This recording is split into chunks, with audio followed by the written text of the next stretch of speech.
Hi everyone, welcome to Full Boost. I'm Broomy. And I'm Luke. And this is the first episode of Building My Dream Car.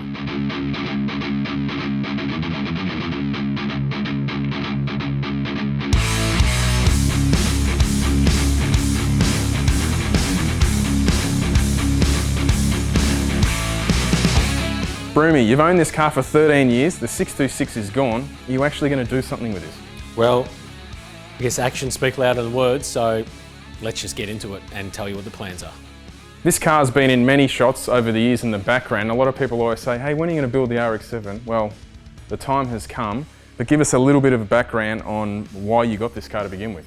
Yeah, so I mean, obviously, it's an FD RX7. I mean, it's literally the holy grail. These things well, hang on. The GTR, Nissan GTR Skyline owners might disagree with you there. Please, they're just bloody boat anchors. This is the holy grail of JDM cars that still actually looks decent and current in this modern age. And aged very well. COVID has not been kind to the price of these cars. Yes. So I think if I had to buy one now, you know, you're looking at 50, 60, 70 grand just to buy one. I actually bought this thing 13 years ago for $6,000 with a brand new engine in it. So if you can wrap your mind around that, yeah, and it's why I never got rid of it, because I mean, you can't replace it for the money I paid for it basically. Got it from over in WA, had a pretty new engine in it that had all new seals and had been gone through. The engine was really mint. Everything was in really good condition, had good two-way diff, and I just wanted to go circuit racing back then. So we went circuit racing with it, had a bit of fun a couple of times, and then put it on the back burner. Life got in the way a bit, built Project Redline, which you may or may not have seen. Well, this was, people might be very sad to hear this, but this was sitting under a tree for a couple of years, wasn't it? It was fairly neglected. Yeah. Well, you think so? It's never had the kindest of life, and it's something that I really learnt my craft on, how to wire things and tune things and build the engine and do fabrication. And you'll see now we're going to go out with the old and it's in with the new. So this is the next journey. It will be used for the sport that we're known for here on Full Boost, with the drag racing. So let's take a closer look at what we're going to do. Out with the old, in with the new. Which LS engine are you going? 6 litre, 6.2, LSX, what? No, I think the most underrated engine platform in Australia that's really in abundance is the Alloy-Tech. It's really, really underrated. Something in Alloy-Tech in this thing would really be a good thing. Nah, don't be stupid. We're putting a Mazda in it. Rotary. Definitely, and two-rotor, because my budget doesn't stretch to any more rotors. So two-rotor, big turbo, and methanol fuel. Let's go racing.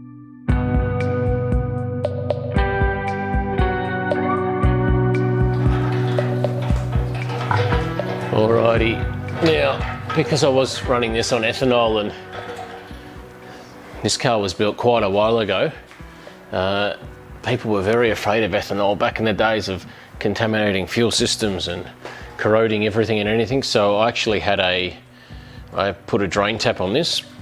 Alright, don't complain about the gloves. I saw a redback spider crawl out of this only a few months ago, so these are for my own protection. Thanks. All right, -1 power plant frame.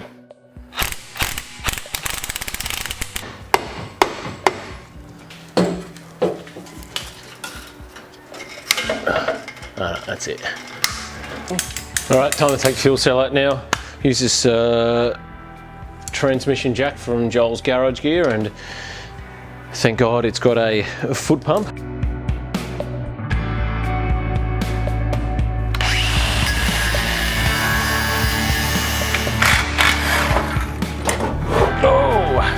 Abracadabra. So we have a complete mess of wiring behind this dash here.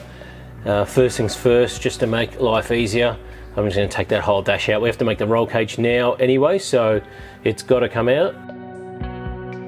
First steps now, all we need to do is cut the roll cage out of it that's currently in it, because it's not compliant to the specs we need to do to go racing under ANDRA IHRA rules. So had to source some new chromoly tubing, because we want the best thing to go racing is the lightest possible you can get, and that's chromoly. It's stronger, so that means you can run a thinner wall tube, which means lighter overall, so we've got that. Next is this stuff. So we're going to run a 275 radial tyre. We've got to get a new rear end in this car to hold the power and to hold the grip that that big tyre can support. So looked out online, found a local company supplying all this stuff. So Pro9, really well-known business doing all this kind of stuff, selling all your fabrication needs for roll cages, tubes, diffs and everything like that. So here's our 9-inch diff housing. Comes with supplied with all the filler and the drain bungs there as well. So that's killer. And this here is our full link kit, and these get welded on here like so, and you'll see these are for the adjustments for the top bars, these are adjustment for the bottom bars, and these are adjustments for these awesome billet shock mounts. So you can see here essentially what it looks like, and these bars with these chromoly rod ends will go in between here, and there'll be one of these either side of the diff. So also they're all adjustable, so they've got really big spanner locations here on the weld-in inserts, which is great. But first of all, we've got to do some decent surgery to the old RX7 here. So what we've got is our roll cage. I built this probably close to 10 years ago when I'd only literally just picked up a TIG welder, probably about a couple of months before that, and I'd never used a MIG before in my life before this, and I thought the best way to learn to weld is just go and weld a roll cage together, which is probably just dumb. I probably should have done some research before and done a lot of testing, but I just went gung-ho into it. And unbeknownst to me, the MIG that I had actually had a problem. So you can see that the welding on the MIG welding was done basically to the chassis, and it looks like complete and utter crap. So what we're going to do here is cut out this roll cage. So this main hoop is okay in terms of, Andrew, in terms of the size and that, but I don't like how it was bent up. But the front arms that go across the roof and down on the front on the A-pillar are the wrong size, so we need to cut those out. So what I'll be doing is cutting out the entire roll cage, cutting out this part, but I'll also be cutting out the tub. So the factory chassis rails run here. You can almost sort of see them, the line that it's running there. What I'm hoping is that we've got a 275 tyre for mock-up. If we cut out the factory tub out, all this stuff out here, we put the tyre in and see if we actually can retain the chassis rails, because if I don't need to make a rear clip, it saves a lot of time. So if I can get away with not making a rear clip, it'd be great. Even if I just have to notch the factory chassis rail, it'd be great, because if I don't have to make a rear clip to install a four link, really all I have to do is, there's a pretty strong bar support off at the front here, and I can probably just weld them to that and almost follow the same contour in the middle of the car there and that hump and do that. But yeah, no time like the present, so it's time to get my persuasion tools out and start cutting. Good to see you've got your these are I've upgraded. These are actually Havaianas now, because I blew out a plugger on the last one, so I've got some really decent ones here. So this is actually a killer. Yeah, I haven't seen this one before, Bruno. Doesn't get bought out much because I've got an actual proper bandsaw, or a miniature sort of bandsaw over there, so I don't need to use this much, but this is perfect for doing stuff like this.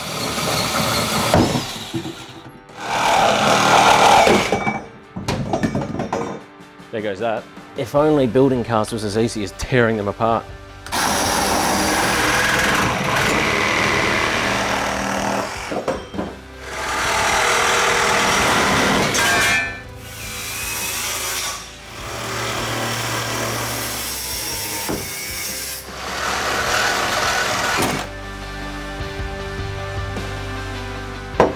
This car, instead of this B-pillar coming down pretty straight, it goes a fair way out to the side of the body. So the cabin at the roof line is actually very small. The cabin here is much wider.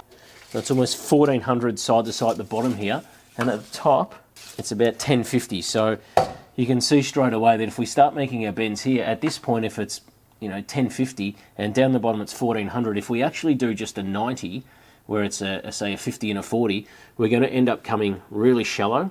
What we can do now is I can see here where I've left this mark. That's where I want to start the bend. So the easiest part about this is now. Easiest part about this is where we're going to start the bend, and this is right here is the center of the car. And this is the end where the bend starts. So I'm always going to start with that one there.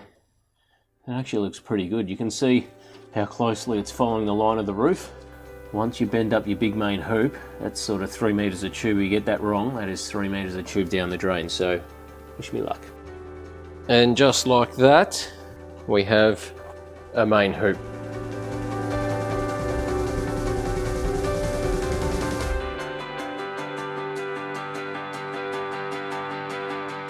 Okay, so back under the car again, up on the hoist, because it's time to see if I can fit these giant balloons under here easy.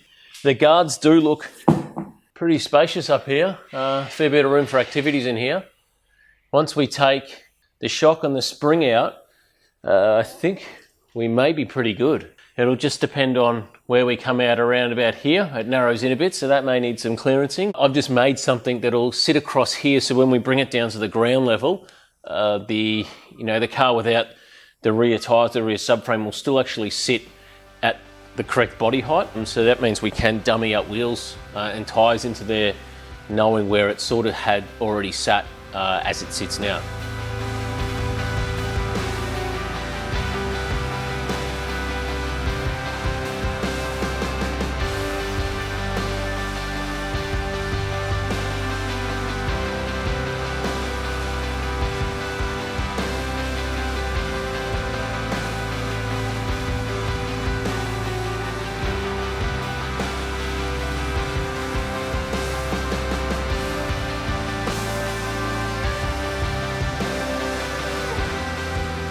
You can see the crossover for the 4-link down there, so that's all pretty much welded in. It hasn't got any other bracing in that too. You can see we've ground away a fair bit of material on the main factory chassis, so get some work done onto that to reinforce it. You don't want to just have 1 or 2 areas, and that's going to have a fair bit of shock load through the whole body, so want it triangulated and reinforced as much as possible. So this is a pretty standard 6-point cage, so you've got 6 pointers in it. It mounts in 6 points to the chassis. So the front legs mount at the front, the main hoop mounts there, and these rear legs mount here. I haven't got a crossbar in the door yet, but that's sitting here. So this bar just sits in here once I've got the hoop welded in. But I can do that after very easily. So I'll do that.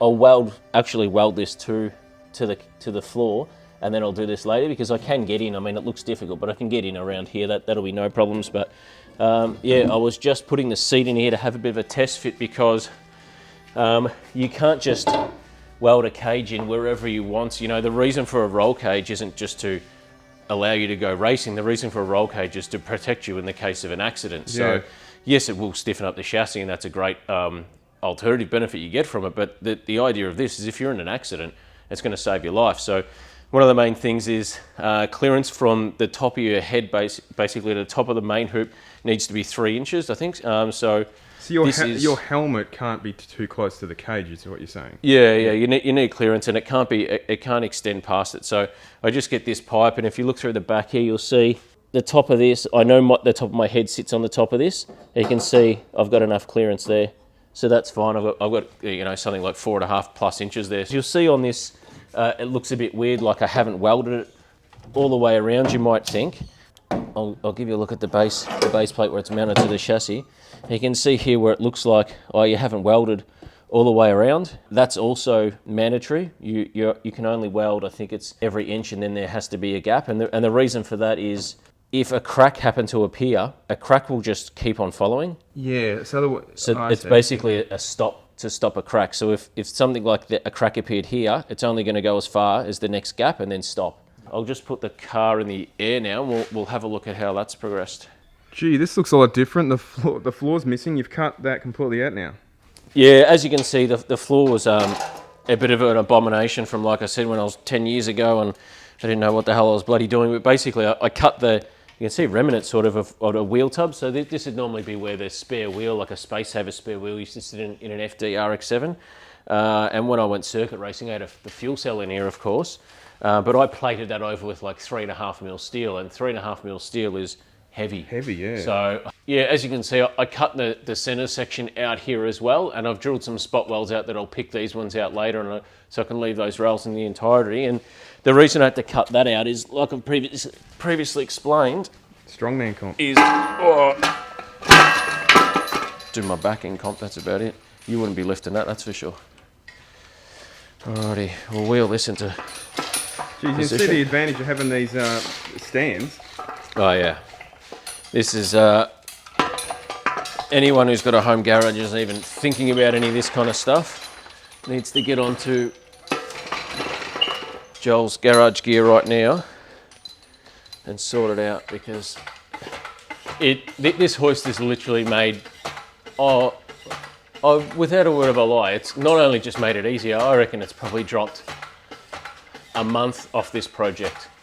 And a month of not being crippled on the couch, rolled over in pain because you're crawling under a car and you got steel shards embedded in your back or whatever. So this has been phenomenal, really. So if anyone's even considering it and thinking, oh, should I or shouldn't I, stop thinking and just get on the Joel's Garage Gear and get yourself a hoist, because this thing is immense. So you can see I've only just cut out the falling brackets a little bit. So what I had here, over here, is my little laser.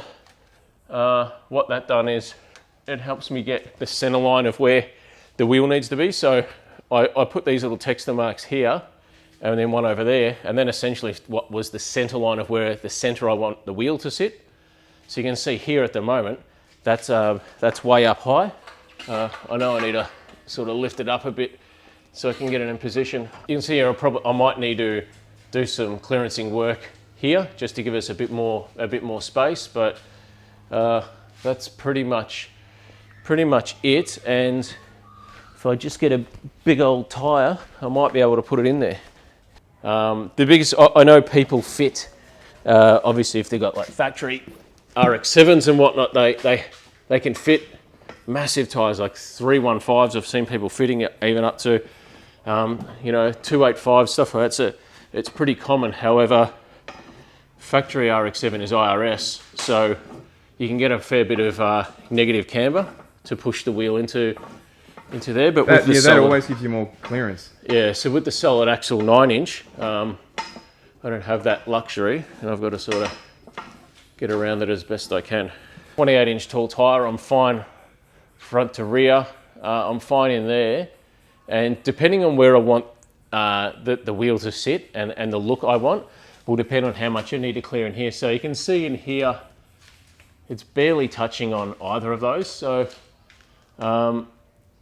if I actually want to lip the guards on the outside here and have the wheel sitting out and the tyre sitting a bit further out, I probably don't even need to do any chassis work at all.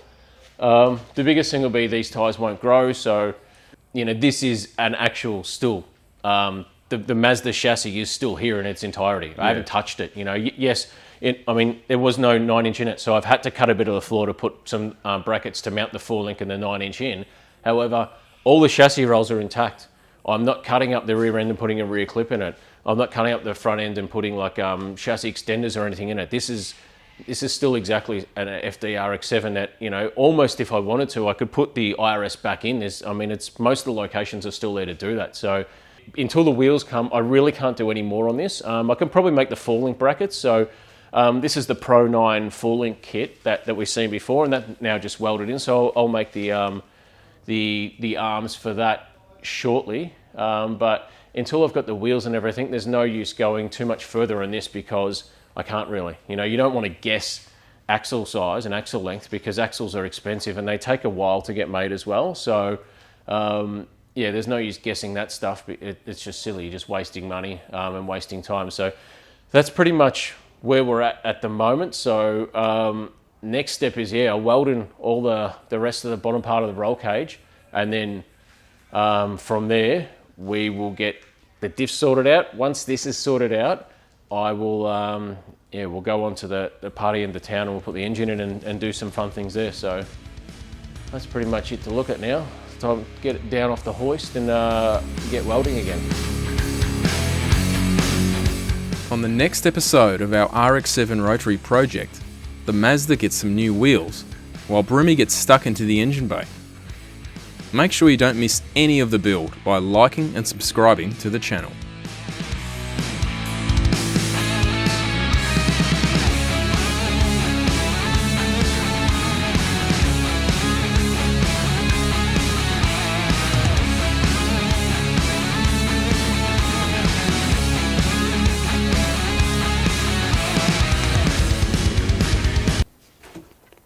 my back. Alrighty. I can just get in the car.